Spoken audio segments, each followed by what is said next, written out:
So in this video, I'm going to break down how to properly pronounce the word Ghibli. It's a little bit more complicated. Now don't get me wrong, I am familiar with the company. I know pretty much all of their films, I'm aware of them, they are classics. I know the titles, I know the premises, I've seen bits and pieces, especially in my Japanese class in year 7, but I've never actually sat down and watched any of these films. So I think I just had my exams as well, which were quite dreadful, and I just handed my major work, and I'm not digging the school stuff, to be honest. It's quite dreadful, quite sad, depressing, so I think escaping to a childhood sense of wonder and feeling of pure imagination is appropriate right now because I kind of don't want to grow up. So how this video is going to be structured is that I'm going to watch one movie, give my initial impressions of them, what stood out, I'll give my rating for it, and then I'll do that for every movie, and at the end I'll give my overall thoughts, what I maybe learned, what I hate, what I love about Ghibli,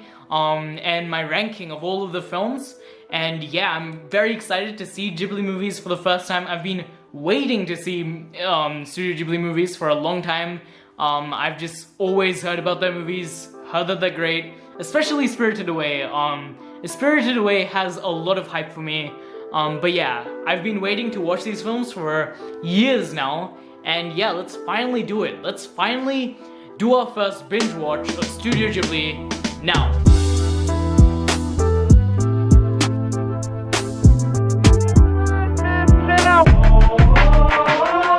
So I just finished watching my first Studio Ghibli movie, my first Miyazaki movie, The Wind Rises, and it was fantastic. It was as great as I expected it to be, and yeah, I'm really happy that I actually finally started watching these films. It was very accessible. One thing that did surprise me is that it wasn't really a kids movie. Like, I expected it to be more family friendly, I guess.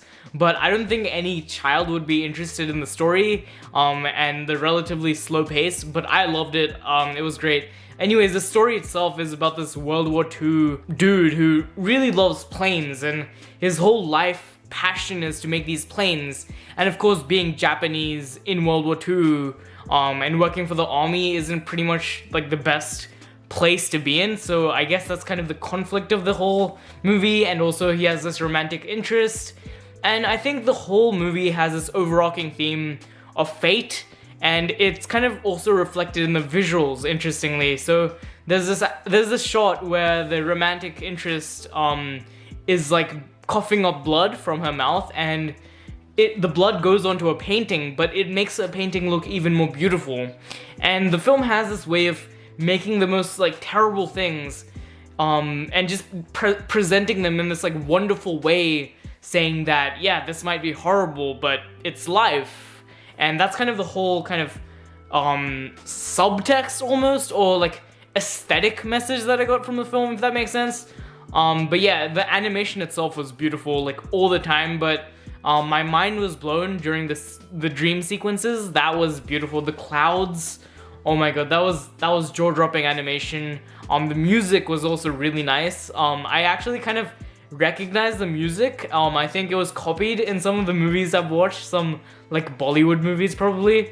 So it's interesting to know that like this music has been copied somewhere else. And because the characters' planes are being used for warfare, and it's completely destructive, and the film highlights this so much at various points of the story.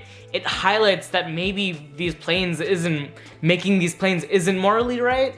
And that was very interesting because it actually does show the negative repercussions of what this person did, and I believe it is based on a true story. So I think it was very interesting for it to actually display that. And on like a metatextual level, I guess, this might be actually commenting on the Miyazaki's own experience in the industry.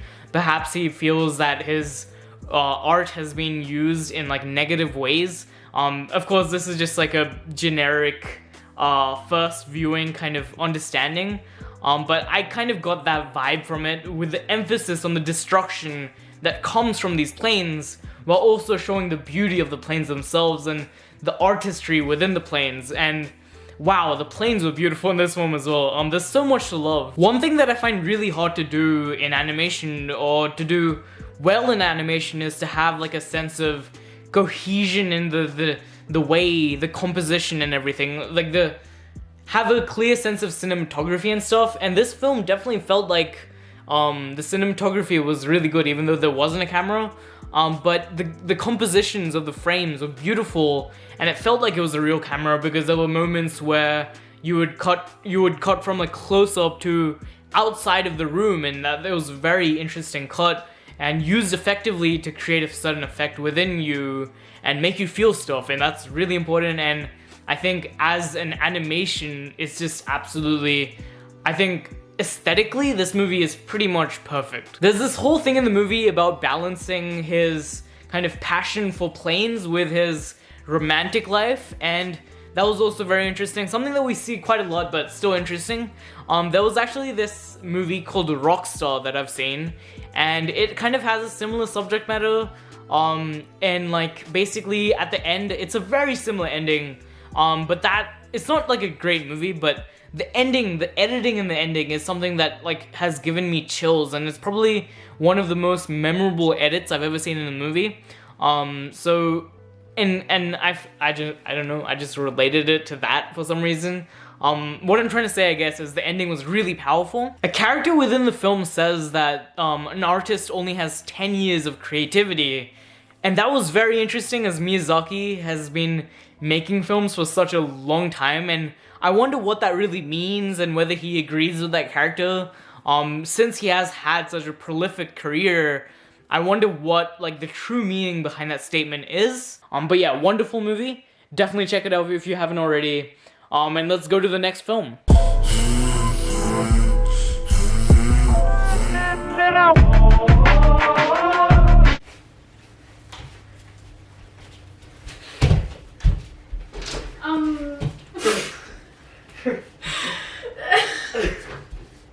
Why didn't you knock? You're so weird. I just watched Kiki's Delivery Service, my second Studio Ghibli film, and I loved it. I watched it with my sister, she really liked it as well.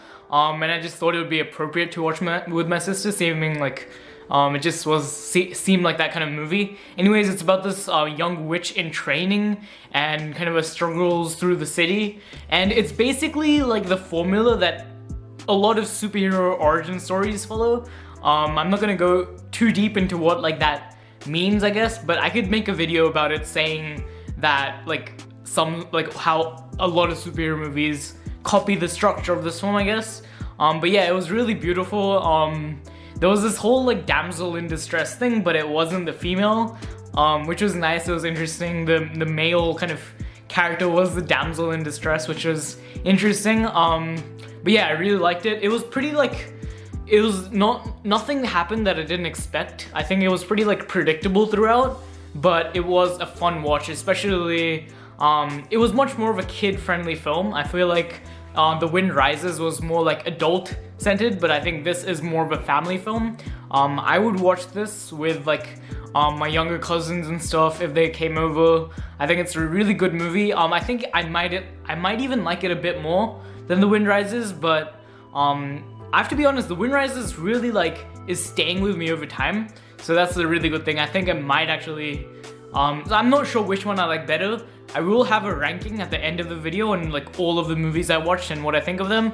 But yeah, really great movie, really loved it, and highly recommend.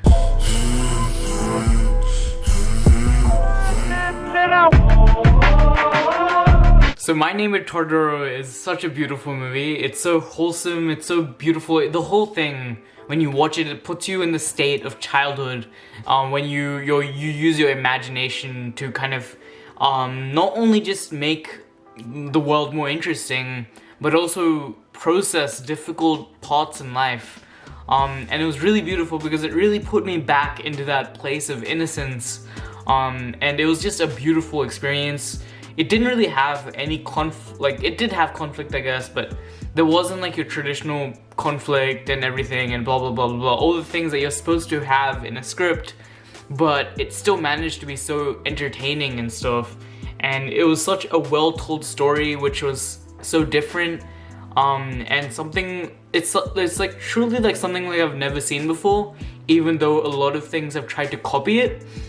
There's a lot of things where you see that a child sees these like monsters and stuff, or creatures because they're grieving, but this film probably does it the best, and that's like a big deal because it's you know, it's hard, but the animation, the form, it takes advantage of the form, and overall just it's a very beautiful movie that I would recommend anyone watching, especially with your family. Like it's such like a wonderful family movie, and yeah, I think it's my favorite Studio Ghibli movie so far out of like the 3 I've seen. So yeah, let's see what's yeah, it's beautiful.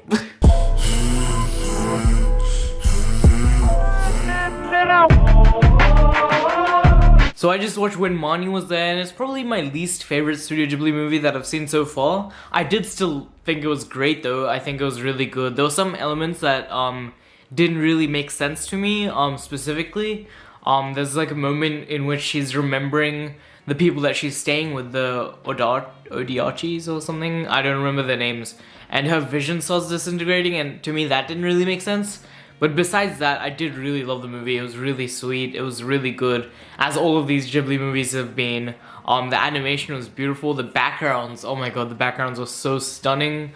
The water, especially the reflection on the water, it all looked really beautiful. And yeah, the ending, the twist at the ending, the whole mystery aspect of the story was really intriguing, but I don't think it's on that same level, and maybe that's because it's not a Miyazaki movie. But yeah, maybe it'll grow over time, with time, because it is one of those movies that is a bit more complex. I don't think I would be able to watch this with a kid like under the age of 11. I feel like I could watch it with my sister, who's like 13 years old, and I don't feel like she would get that bored because the mystery is fairly compelling, and there are moments in which like it kind of spoon feeds information, but it's a kids movie, so I'm not as bothered by that, I guess, because you know the target audience is younger. But yeah, When Marnie Was a beautiful movie, but not in the higher tier Ghibli, so far at least, but it might grow on me. Hi, so I'm currently editing the video, and I just realized that I kind of don't care about When Marnie Was There, like, at all. I think in the moment I liked it, but after all, like, reflecting on it, it just doesn't have any kind of impact. It just seems like a pointless movie, like, it kind of feels like a waste of time. And like, sure, there's like a compelling mystery and stuff, but it ultimately doesn't say anything. It just, and also it's like queer baiting almost. It's just like, I don't think it's that good, to be honest. I don't actually know what other people think about it, because from my memory, a lot of people liked it. So like, maybe I should be liking this movie, but I don't feel like it's as good as it thinks it is. And it thinks it's really good. Like, the movie is trying to show off. But ultimately I kind of think it's shallow.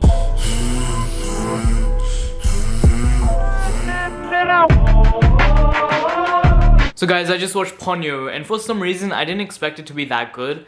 I expected it to be kind of lower tier Ghibli, just how it looked, the poster and everything. I just expected something more childish and something that I wouldn't be able to connect to. But guys, this is my favorite Ghibli movie so far. I love it so much. Oh my god, it's so good. It's like it's a bit like The Little Mermaid, except like better. It's just an amazing movie. I feel like the love that people have for My Neighbor Totoro, I have for Ponyo, and I love it for the same reasons people say that they love My Neighbor Totoro, even though I love My Neighbor Totoro as well. But I just think that Ponyo is even better, and oh my god, guys, it's amazing. If you haven't seen this movie, I would highly recommend it. All the characters are great. The characters especially are just so good. There's this whole like environmental thing going on, and I'm so shocked with like how amazing this movie is. Do I have anything else to say? It's just like this magical, really magical film that kind of doesn't make sense, but it just works so well as an animated film and really grabs you and puts you into its world. And I think it's a perfect, like, I think it's a masterpiece of like I think it's amazing is basically what I'm trying to say. Yeah, my favorite Ghibli so far. And I think I'm gonna give this one a 5 out of 5 right now. But like, of course that might change later, but the love I have for this film already is like astonishing, and it's just a really amazing film.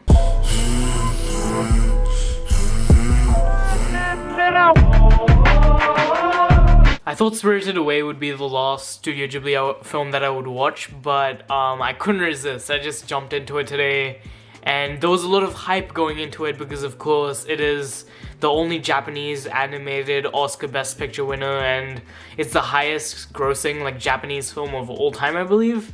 And it just has this reputation of being this masterpiece. And currently I can't say if it's a masterpiece or not. I've only watched it once, but I did really like it. It did kind of bring me into this world with this all new rules and things, and I felt like it felt like I was a child entering an unfamiliar entering like the adult world. Basically I felt like a child entering adulthood, like at least observing it from a distance. It's hard to explain, but yeah, it was really good. I really liked the mythology kind of aspects of it. There was some themes of like overconsumptions that I think are interesting, but I still don't really fully know the meaning of all of that. I think I'm gonna have to watch it again. And Spirited Away was really one of those movies that you just instantly want to rewatch. It just has that kind of magical Alice in the Wonderland almost. I think it's been inspired by Alice in the Wonderland, just as Ponyo has been inspired by The Little Mermaid. But overall, I would probably say that this is my second favorite Studio Ghibli so far. And Ponyo is still my favorite because Ponyo is... it's a beautiful movie. But yeah, Spirited Away is awesome, and I feel like a lot of people would have clicked on this video to just see my like reaction to Spirited Away. So here you go. I really liked it. It was really good. I just want to watch it again to really finalize my thoughts, because it was kind of, there was this scene where like the guy, I forget his name, but he remembers his name, and he's like a dragon, and then he like turns back into a human, and they're in mid-air, and they're like falling down. Oh my god, that was a beautiful scene. But yeah, there's so much beauty in like all of these films, and they're just so like such sentimental, heartfelt experiences that I'm falling in love with Studio Ghibli.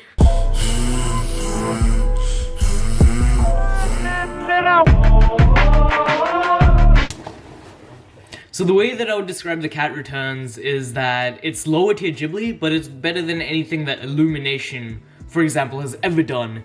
And yeah, it's a fun time. It's a cute movie. It's a weird movie. Don't get me wrong. It's weird. There's a weird thing that happened.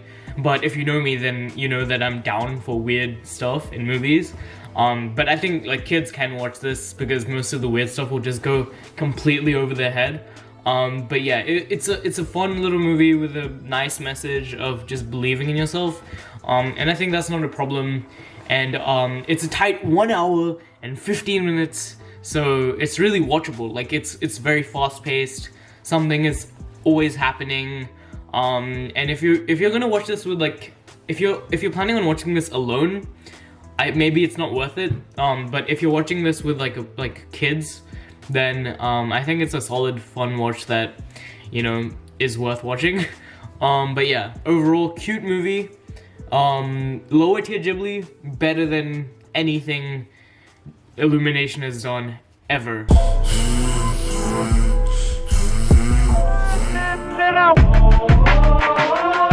To me, Castle in the Sky is one of those like classic kids adventure movies, and while it doesn't do anything that like makes it stand out from its premise, it is really well made, really well executed. But like in terms of Ghibli, because all their films are like at such a high level, it is probably like lower tier Ghibli, or at least like mid tier Ghibli maybe. But overall, as an animated movie, it's like really good still. You have to keep in mind that anything that I've seen from Ghibli so far is still better than anything Illumination has done. Just a quick reminder about that.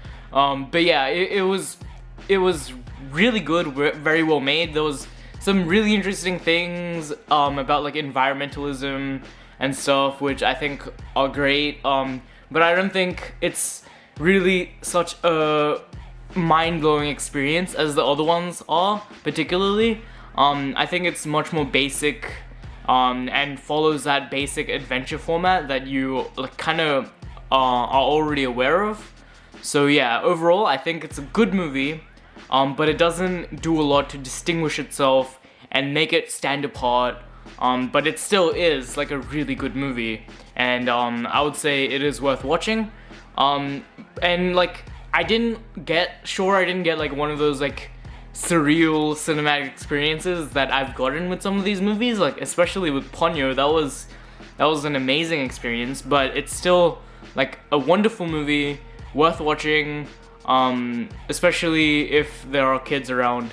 It's like a great one to put on, because like so often we get stuck in like watching like random like bad movies. Like I would 100% watch any of these Ghibli movies than watch the Minions. So yeah, so that's like even lower tier Ghibli is higher tier anything else.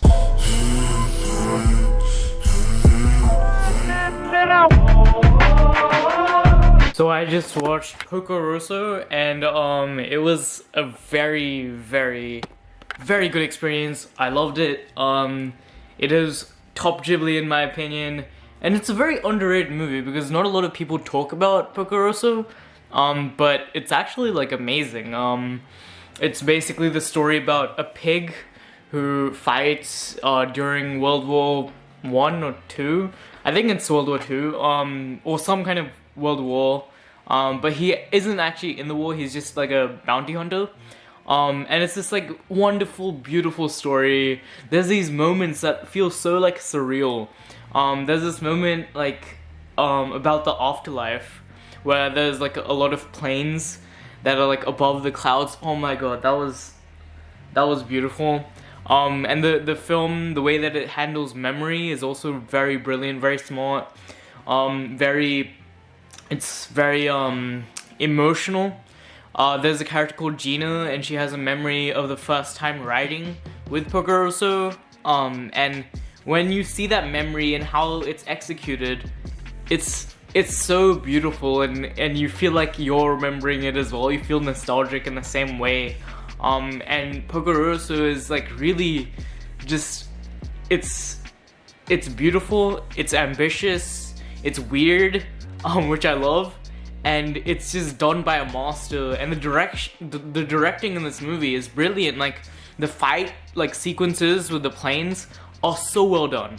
I think this is some of the best like plane mechanics I've ever seen in a film, an animated film especially, but maybe even any film. The way that it's filmed, the planes, is just beautiful. There's intense moments with the planes and you feel very intense.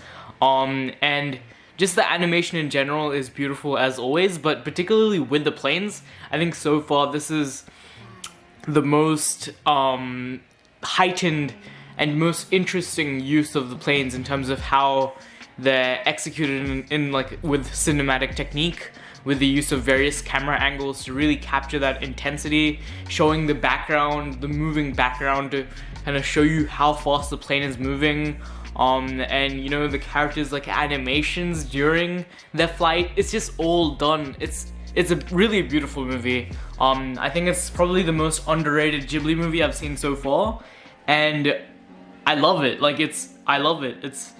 It's up there. It's great. Definitely deserves to be watched, and deserves to be talked about much more by like the animated film fandom community and the film fan community in general. So definitely, please, if you haven't already, watch PORCO Rosso. If you have, comment down below and tell me if you feel the same way about it. Do you think it is as mind-blowing and as much of a kind of surreal, wonderful experience as I thought it was? But yeah, beautiful movie.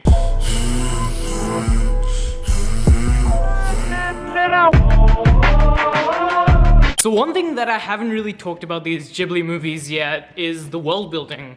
Particularly with Miyazaki's movies, the world building is very strong, and all of them have this soft fantasy kind of vibe. And you know, My Neighbor Totoro, for example, you know that anything is possible in that world, and because it's kind of about the imagination of children, it just suits it. And Ponyo as well is about the imagination of children, so it really suits that anything is possible in this world, and it makes you feel like you're imagining the world as a child. But some of them have like very particular rules, and you understand these rules. And an example of this is what I watched today, which is Howl's Moving Castle.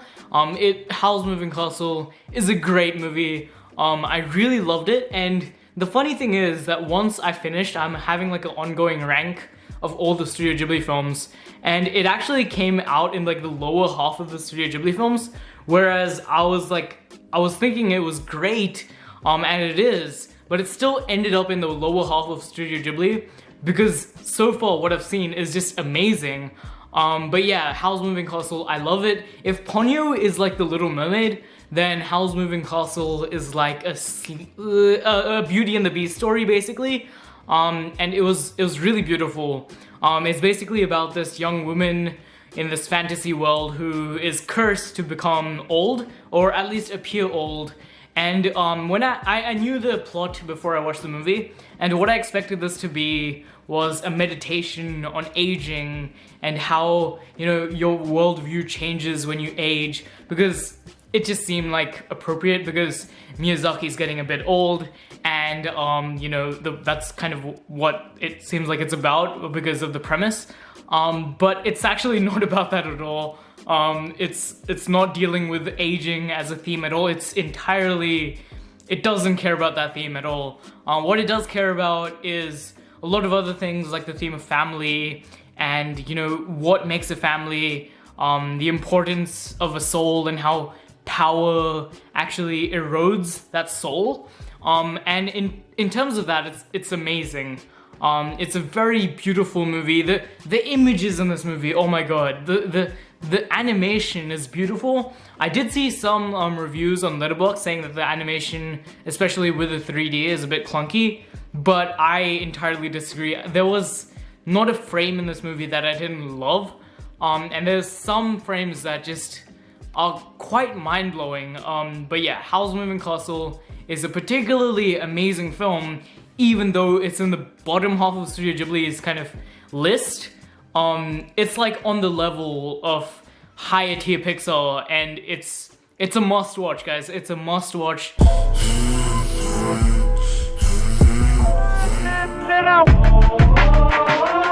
So I'm gonna start this review off by saying that I'm kind of sleepy and my thoughts are like kind of muddled. And also, I will just give a disclaimer that my thoughts on this movie are wildly different than any other review that I've seen, like on Letterboxd or anything. I did just finish the movie, and I've just thought about it for like 2 minutes, just checked what other people think, and my thoughts are like very different. And I think this is a mediocre movie, but there's like a masterpiece within this movie. The movie is like, the animation is beautiful. Like, on like a technical level, this film is very good. Like the pacing, how the characters are set up, it's like poetry, right?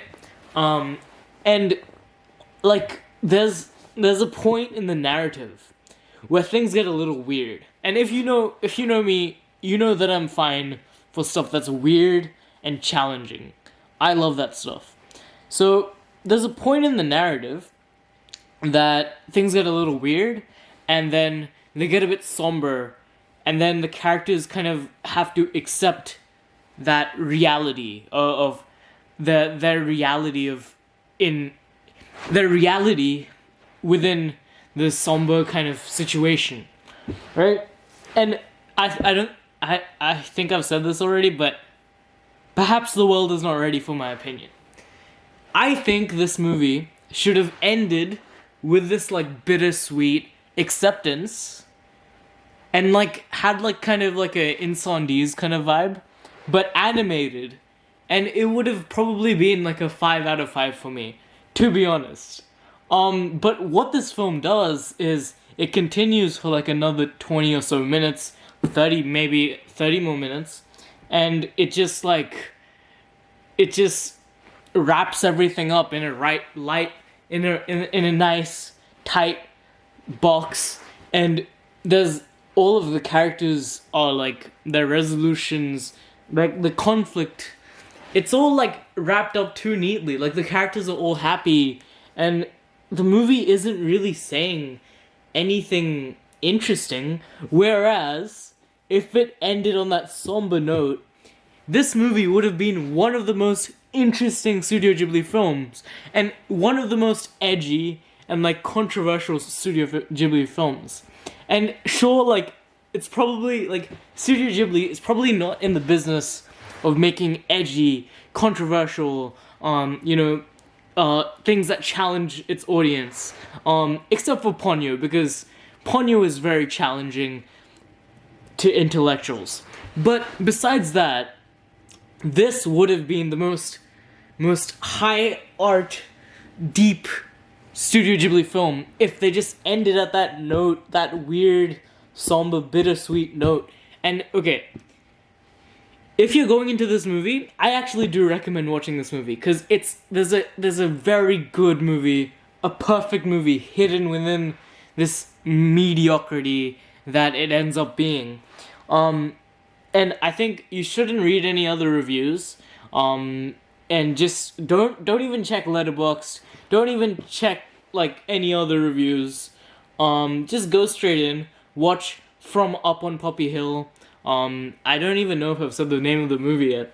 But yeah, watch From Up on Poppy Hill and kind of see what I'm talking about, because this is like actually a very interesting cinematic experience. Like you're like thinking, wow, this movie is saying so much. It's challenging me, and it's challenging my ideas of the world. But then it just like takes that away and is like, actually, we're just gonna like make this a mediocre movie. And it's frustrating, but also I get it, because if they did like end it on that bittersweet note, then everyone would have probably hated this movie except for me. But yeah, it's very beautiful. The starting is like amazing. It's very like poetic, I guess, but like it ends up just saying nothing, and that's my main problem.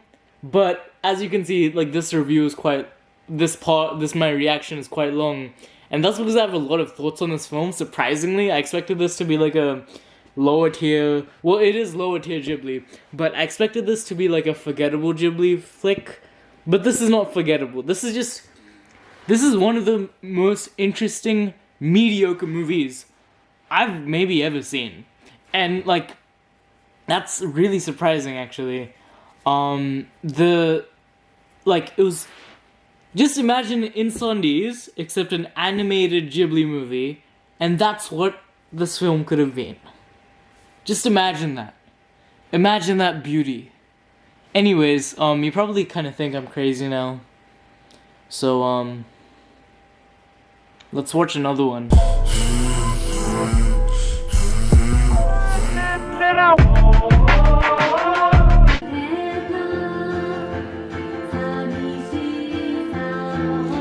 One of the things that I did not expect in 2020 was a cinematic anime cat universe, but despite this, I got it, and it's a bit interesting, because the two movies, The Cat Returns and Whisper of the Heart, which I didn't actually know were related in any way, exist in the same universe. They have like, they share some characters and stuff, but they're wildly different. This one is more of a coming to age, realistic kind of drama, whereas The Cat Returns is this like fairy tale with this really magical world, even though technically they're both in the same world.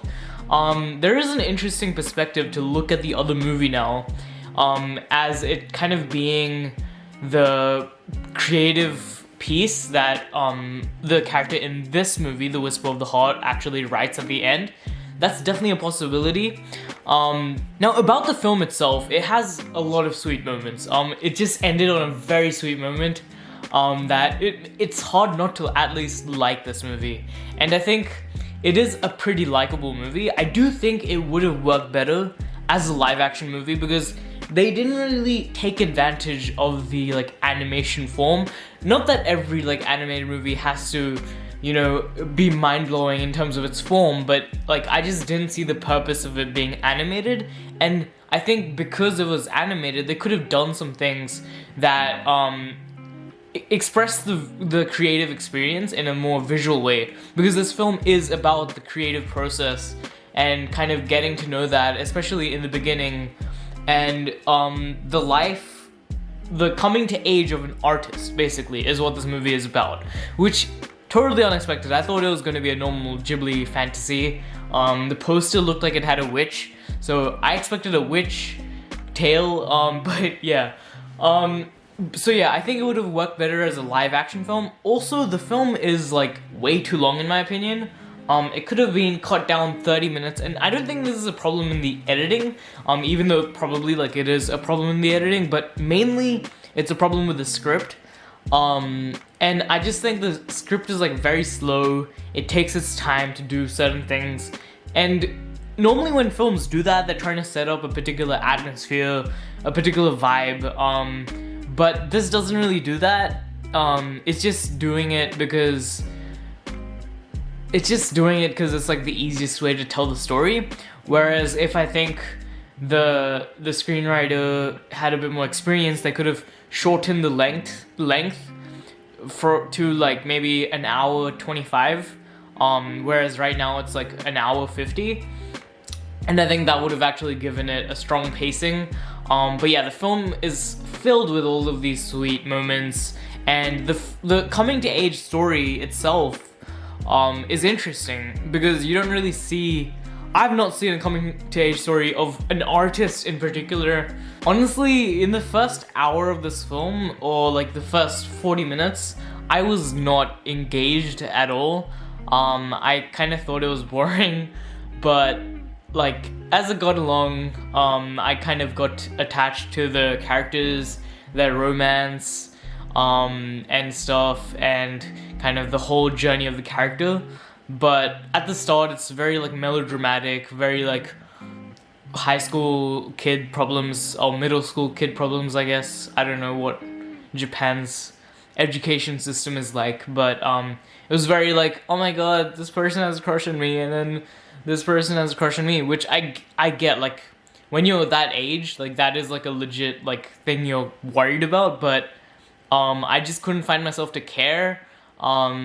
But by the end, I did fall for it. It's a very nice movie, but still, I think it's probably lower tier Ghibli.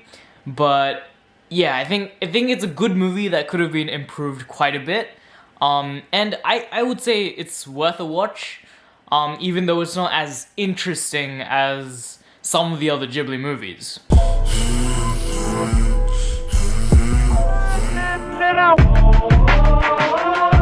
So this right now is my ranking of the Studio Ghibli movies I've seen. You may notice that Princess Mononoke is number 3, and that's what I just watched. It was really great, by the way. But yeah, so this is my ranking. The top 5 are my absolute favorites. They're the ones I love a lot. And then there's, in the second kind of row, there's films that I really love, and then there's like kind of films that are just good but not great. And then there's From Up on Poppy Hill, which, you know, is the most interesting mediocre movie I've ever seen. But yeah, I just watched Princess Mononoke, as I just said, and it was really amazing. It was, as you can see, I think it was high tier Ghibli. There was this whole theme of environmentalism and stuff that I really loved. And overall, it was just a very well-made movie. The music was something that was really a highlight. I was humming it afterwards. And yeah, it was just a very beautiful movie. Something I definitely would show children, because it has very important themes, I would say. And like, it's just great. I would say it's a bit too long, but besides that, amazing movie. Miyazaki on his A game.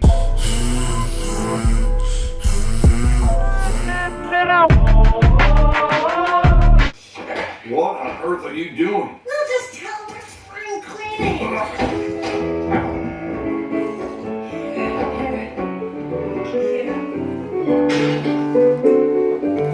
What? I guess I'll have to share next session. Sounds good. I'll the same.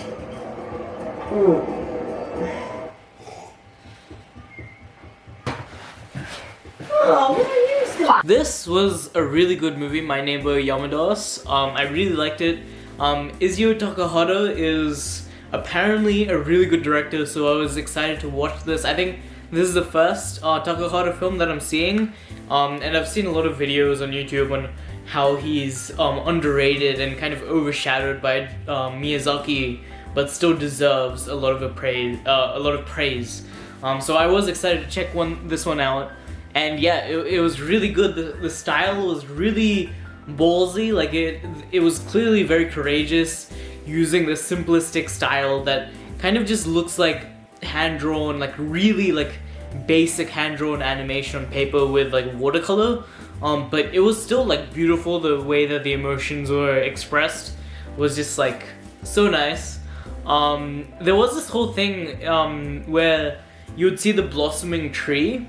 And near the start of the film, the grandmother says, like, I wonder how many times I'll see this tree blossom in spring. And I think, like, that actually throughout becomes almost a symbol. And whenever I saw that tree, I thought about, like, the kind of short span of life itself and in relation to what the characters were doing. So I thought that was actually a kind of interesting thing. I wonder if you guys had that experience as well. But besides that, it was just very nice. It was very sweet. The ending song, normally when animated movies end at a song, like it isn't great, obviously, like the Despicable Me movies. But here it was like beautiful. Like Que sera, whatever will be, will be. So that was all beautiful. And yeah, I would actually recommend watching this a lot. Because you've probably not watched it. I haven't heard a lot about this movie online, and it probably is because of the style, and a lot of people would be hesitant to watch it. But I would say, like, after a while, you just kind of forget about it. That's the thing with movies in general. Like, if you're watching a black and white movie, after like 5 minutes, you're not gonna care. If you're watching a silent movie, after 5 minutes, you're not gonna care that it's silent. Like, you're just gonna forget about it and totally like immerse yourself in the experience, as long as it's a good movie. But yeah, this is one of those things where the style just kind of you just get used to it. And it's beautiful. And the characters are really lovely. I loved how there wasn't really any central story. There were like more like what do you call them, anthology short stories, I guess, almost, but they were linked. And like it was very beautiful. The family was kind of weird, but also like every family is really weird, so it kind of made sense. The grandmother character I expected the grandmother character to be kind of lame, but she was actually quite nice. So yeah, My Neighbor Yamadas is what I would consider one of the more underrated Ghibli films, and definitely please check it out because it's legitimately amazing.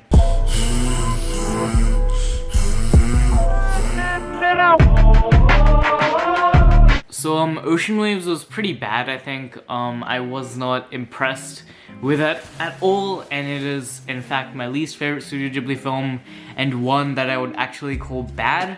I liked basically nothing about this. One thing that I actually did like was the final few shots that just happened, where the characters just look at each other, with this like tropical, electronic, weird music playing. That was beautiful. Like, that made me feel something. But the rest of the movie, I just did not care at all, and that's because the characters were all just like frustrating. In terms of like the animation, there was some like interesting like experimentation going on. I think this is the first Ghibli film that I've perhaps seen which like uses like a focus kind of thing, like where it like uses a rack focus in which it's focusing on one thing and then in the same shot it like changes focus. Or maybe it was just more apparent in this movie, but that was definitely noticeable and it was cool. But yeah, not much to love in the 1 hour or so that there is.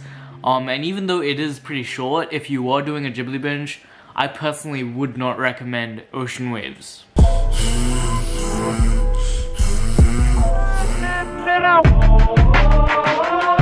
So I just watched Arrietty, and I think it's good, but I don't think it's great. There's not like any like structural filmmaking flaws in it. It's just like the concept itself and what it does. I don't think it does anything that exceeds the film. Like I don't think it transcends the story that it's telling, I guess. In that way, I like it as much as I like The Cat Returns. I think they're both solid movies, but not like anything that's like highly amazing. Now this video is getting awfully long, and I didn't, like, in my mind it didn't really compute that if I'm watching every Ghibli movie and I'm giving my reaction to it, it'll probably be a very long video, but it just, I thought the video would be like 20 minutes long, and I've edited like bits of it and it's already 40 minutes long, and that's kind of crazy. And yeah, I just wanted to put that in and make the video even longer.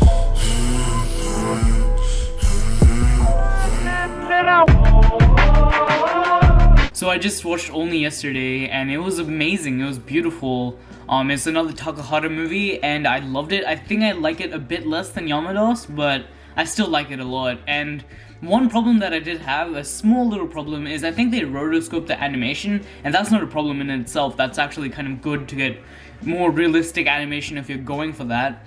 But the problem is that they kind of over animated some things. They kind of drew some of the facial features that normally an animator wouldn't draw, and that made the faces look a bit older than the characters actually were. In the older timeline, the woman is like 27 years old, I believe, and they'd like draw her like wrinkles and everything, and she just looks really old, whereas she's only supposed to be 27. But besides that, it was a really beautiful movie. I loved how the two timelines merged together. Some people did have problems saying that it didn't really merge well. I know Chris Stockman's review, he said that like the timelines don't really merge well, but I actually think that they did a fairly good job trying to merge the timelines. So yeah, I think Only Yesterday is a very beautiful movie. I love the whole relationships between all the characters, and Takahata is really like the opposite of Miyazaki. Miyazaki tells these fantastical, grand stories and presents ideas that, you know, you can relate to as a human, but Takahata just goes straight for depicting reality, a bit of a different reality, like portraying the emotions of reality rather than reality itself. But in doing so, like they both give like similar messages, but they do it in a vastly different way, and I think that's very interesting. And yeah, honestly guys, I've watched so many Studio Ghibli movies in the last few weeks, like week and a half. I've been watching like 2 a day, and I just feel so tired now. I kind of feel sick. But yeah, I did love this movie, and I am loving these movies, except the actual process of sitting down and watching these movies is making me feel a little sick, which I don't love, but you know, you gotta get the YouTube video out soon.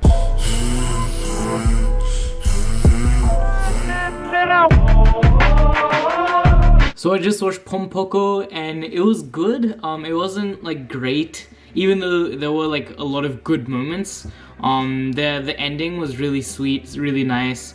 And also there was this shot where two adults are talking about how you see weird stuff when you're a child, and in the background like all this weird stuff is actually happening.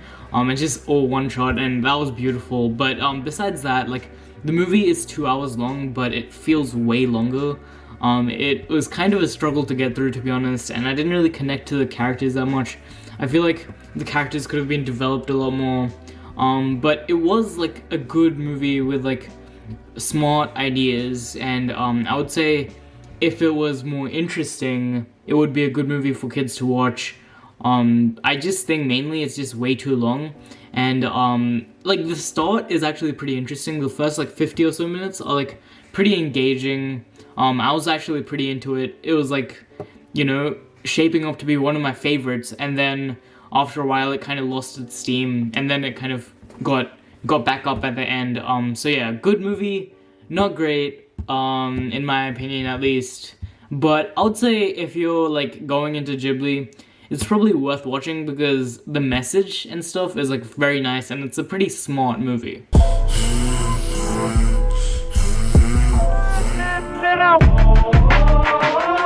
Basically, everyone on the internet was saying that Tales from Earthsea would be this terrible movie. But honestly, I don't think so. I think it's fine. There isn't anything like outwardly awful about it. Maybe the plot is a bit like shallow and a bit, you know, needed development. But besides that, everything else was like decent. The animation was quite good. I thought the backgrounds were quite nice. The facial expressions. The protagonist has this thing where he like switches into like a different persona, I guess. And when that happens, you can tell from the facial animations that this is not the same person. So that was quite impressive. But yeah, I thought like it was good. It wasn't anything great, but it wasn't as terrible and as absolutely horrible as I was expecting it to be. And this movie does not deserve like the amount of hate that it gets, I feel like. Maybe I'm missing something. If you guys know why this movie gets so much hate and if there's any particular reason for that, then comment down below, tell me why specifically, because I legitimately don't know. But yeah, Tales from Earthsea, very average.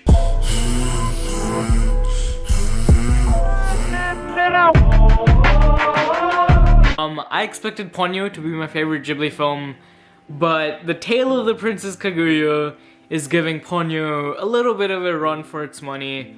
Princess Kaguya is Takahata's last film, and in many ways it's like the culmination of all of his work so far, that I've seen at least. But yeah, it was beautiful. I think it's one of the best films I've ever seen. There's so many lenses that you can look at this through. It being the last film that he ever made, and its subject matter, and it really is his masterpiece, and kind of talking about life itself. There's so many things I want to talk about right now. It's like hard to pick which ones. But knowing that Takahata passed away like a few years after making this film really gives it even more emotional depth, particularly at the end. There's so many metaphors. It's so layered.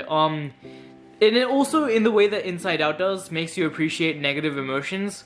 And kind of saying that having negative emotions is still better than having no emotions at all. And that like may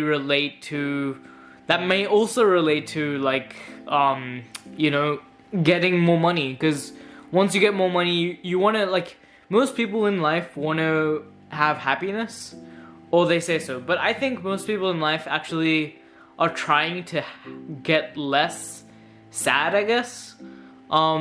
Which is, I guess, like, from one perspective you can say that that's more happiness, but, you know, most people are just trying to avoid negative emotions. Humans are very, like, survival kind of, they have, like, every animal is just based on, like, their will to survive, and, like, we kind of work our whole life to feel less sad, but in fact, when you're maybe not that poor, or when you're maybe not that rich, but you still, you feel the sadness and bad things, but you also, like, feel the good things, but, like, heightened. But yeah, there's so much I can talk about this movie. It's literally amazing. Like, this and Ponyo are my favorite Studio Ghibli movies, which is the most unexpected things, because hardly anyone actually talks about these movies. And I think I'm probably like the biggest fanboy for Ponyo ever, because I haven't seen anyone calling Ponyo their favorite Studio Ghibli film. And The Tale of Princess Kaguya, it's mind-blowing. Literally did not expect this to be that good. This good at least, because I'd seen some like mixed reviews. But yeah, The Tale of Princess Kaguya is amazing. Okay, I do want to say that I cannot watch The Grave of the Fireflies because I couldn't find it anywhere to watch. So that's kind of unfortunate.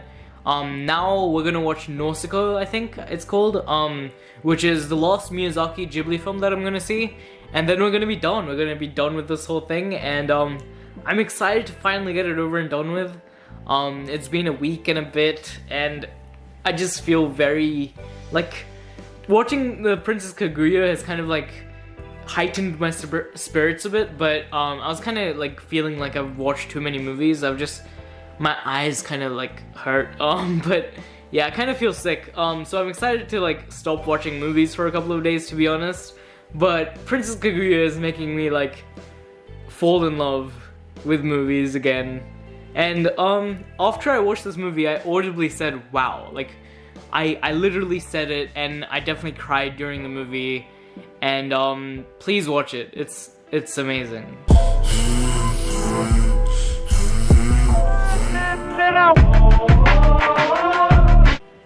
So I just watched Nausicaa, and similar to Lapido Castle in the Sky, I think that's what it's called, I wasn't really able to get into it as much as everybody else says that they love it. I just really didn't care about anything that was going on, and it just was really boring. I know a lot of people love this movie, so I'm sorry, but that's just how I felt. The movie just felt so long and so tedious to go through, and yeah, not a fan. Although it did have like a nice message. I did like its ideas, but for some reason I just am not able to get into Castle in the Sky and Nausicaa in particular. And it's for similar reasons, because they're pretty like basic, and they do feel more like children's like things that I personally can't get into.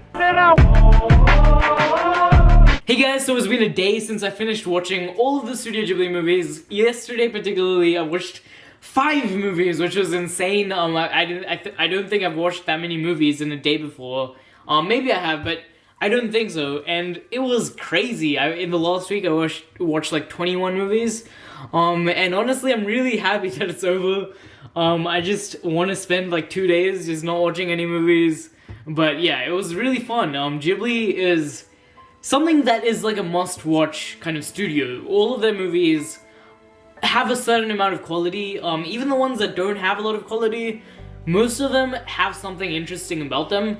There are some exceptions to that, of course, but even some mediocre ones I did have a lot to say about.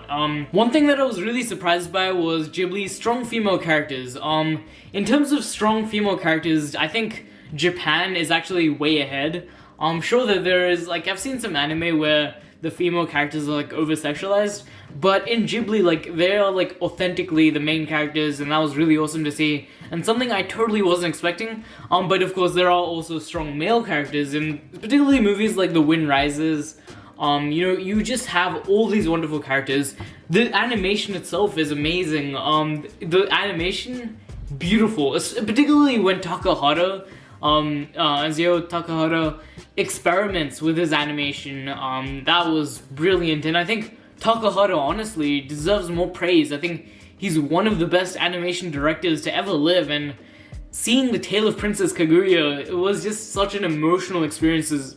Such an emotional experience for me. Guys, I have to be honest, I expected this like video to be pretty much like 20 minutes long. I expected it to be very fast paced and stuff, but that's not really what happened. It's like 50 minutes long at least now, and it's probably not gonna get many views, but I'm glad that I made it anyways, because I really got to watch these movies, and let's finally rank them, because I think that's fun.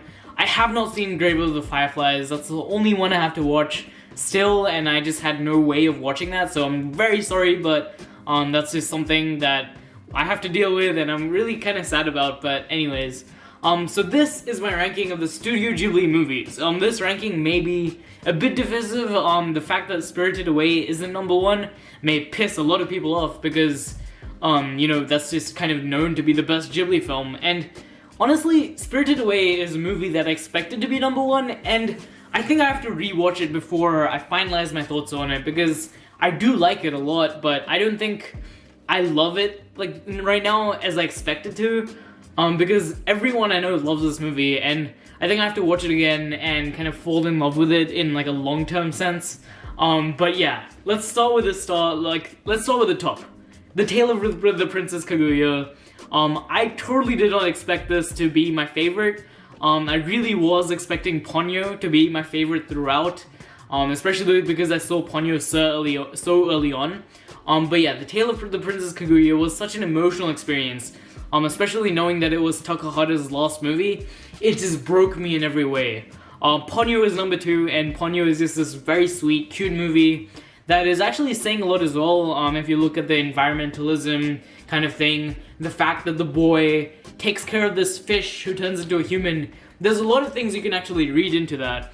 And more than that, it's just like a very surreal, visceral experience that it was so cute as well. But yeah, it was a very dreamlike experience, and I feel like why a lot of people love My Neighbor Totoro, I love Ponyo for those same reasons, except just heightened a bit. My love for Ponyo is just out of the universe, and it's an amazing movie. Okay, number 3, My Neighbor Totoro. Of course, it's a classic. I did have this. My Neighbor Totoro is the movie I've seen the most of, so I kind of did know everything that was going to happen. But seeing it again, actually in its full form, was actually quite beautiful. The animation, everything. It was just a beautiful movie. And the way that it just keeps your attention and feels like an absolute complete experience is just beautiful. Even though it doesn't really have much of a story, it does a little bit, but it just is capturing this one moment of these people's lives. Spirited Away, of course, people expected to be higher. I don't think I'm in love with it quite a lot yet, but I feel like I'll get there. Princess Mononoke is a brilliant movie. I loved it so much. I did think it's a little long, but I think with a rewatch that might fix. Next up we have The Wind Rises. I think The Wind Rises is actually another movie that will probably be better on rewatch, and I feel like once I rewatch these films slowly, I think I will fall in love with a lot of these, and I think I will probably kind of figure out that these are masterpieces. And Princess Mononoke on first watch was a bit slow, but it was a beautiful, beautiful experience that I would highly recommend. Just kind of skipping through the next few, My Neighbor Yamadas was beautiful, a simple, elegant, one of the most unique experiences that I've had seeing an animated movie yet. Howl's Moving Castle was beautiful and surprisingly underrated, even though it is one of the more popular Ghibli movies, I think, like on Letterboxd it says it is, but it's not really talked about that much. But yeah, I really loved Howl's Moving Castle, and a lot of people don't really like it that much, and I'm surprised because I really loved it. PORCO Rosso was beautiful. I just think that the ending was a little disappointing, but I think that might also be intentional. It probably is intentional, and after I rewatch it, it might all fix up. Only Yesterday, really beautiful. Takahata doing his best. Kiki's Delivery Service, really nice, sweet, but a little simple. And Pompoko, Whisper of the Heart, Cat Returns. When Money Was There kind of fit into a one category. When Money Was There was a movie that I did like a lot at the start, and then it kind of gradually went lower. And now I'm just kind of like fine about it. I don't really care about that much. Castle in the Sky is another movie that I don't care for that much. I did think it's a fun little adventure movie for kids, but I didn't really love it. From Up on Poppy Hill, I have so many thoughts on From Up on Poppy Hill, and I have described some of them in this video, but I think I might need a video by itself to really describe my thoughts on From Up on Poppy Hill, because a side of me loves that movie, but a side of me really despises it as well, so it's a very interesting thing.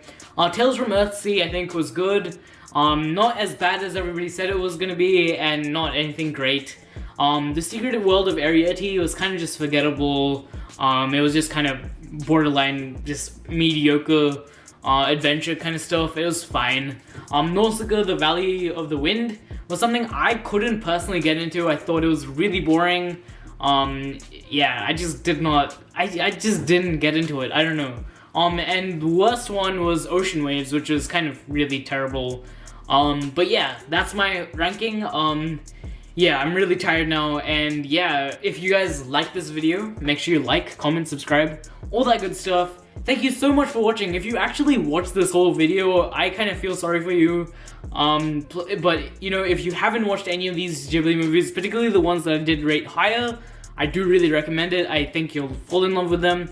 And if anyone is actually watching this, like I'm genuinely surprised right now because I'm literally not expecting anyone to watch this, and if no one watches this video, I won't be disappointed because it's kind of my fault for making it so long. But anyways, guys, have a wonderful week. Especially if you're watching this, you totally deserve to have a wonderful week, and I love you. Like, thank you so much. I genuinely thank you so much for watching this video. I don't have that much to say anymore. I don't know how to end this. It's already 15 minutes long, and I think I'm gonna shut up now.